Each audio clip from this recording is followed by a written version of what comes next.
So guys let's discuss this question. Question में हमसे पूछा गया है discuss the concepts of NDP at MP, GNP at FC and NDP at MP. तो हमारा एक क्वेश्चन था अभी पीछे इसी वाली डीपीपी के अंदर। तो उस क्वेश्चन के अंदर ना मैंने इसकी अच्छे से ब्रीफिंग दी है। ठीक है, एक बारी प्लीज वो वाला क्वेश्चन नंबर 7 है इसी डीपीपी का, वो ध्यान से देखना। ठीक है, जिसने नहीं भी देखा है या पहली बारी जो ये क्वेश्चन देख रहा है उसको भी घबराना नहीं है, आंसर मैं पूरा लिखूंगा, बस उसमें मैंने और अच्छे से ब्रीफिंग दे रखी है। तो एनडीपीएफसी की पहले डेफिनेशन पूछी है, तो एनडीपी एमपी की वो लिखते हैं पहले। तो NDP is it is the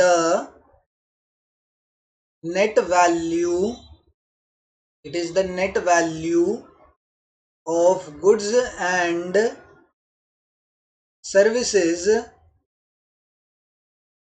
produced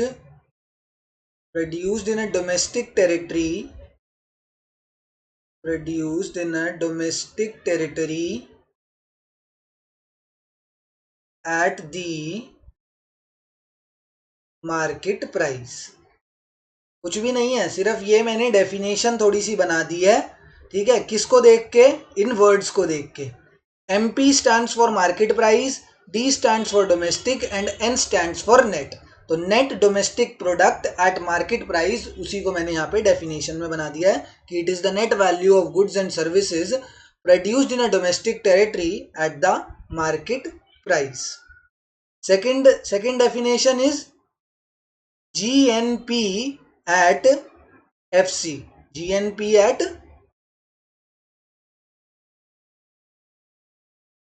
FC। तो अब इसमें कैसे होगी?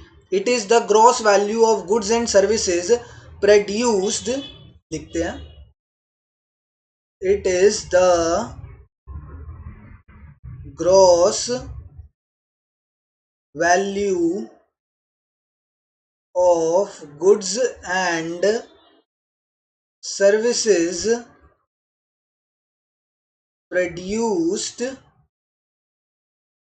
produced in any part of world but by the normal resident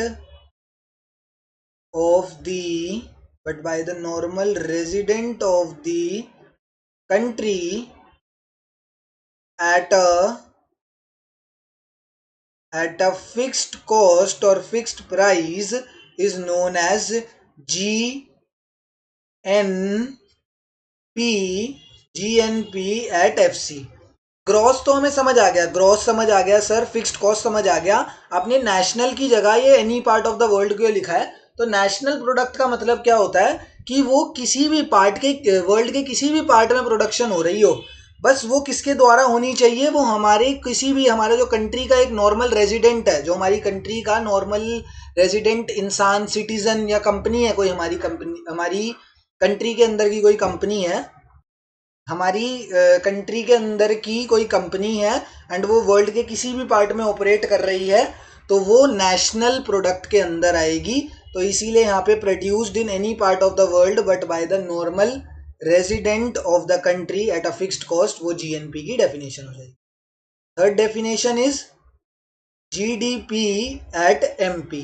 तो G stands for it is the gross value of goods and services, D stands for produced in the domestic territory, P stands for product and MP at the market price। तो वही same definition पहले जैसी, it is the gross value of goods and services produced in the domestic territory of the country, produced in the domestic territory at the marked price is known as gross domestic product eight MP। बस यहाँ पे N net की जगह gross लिख दूंगा तो यही same definition इधर आ जाएगी। ठीक है ना? Thank you.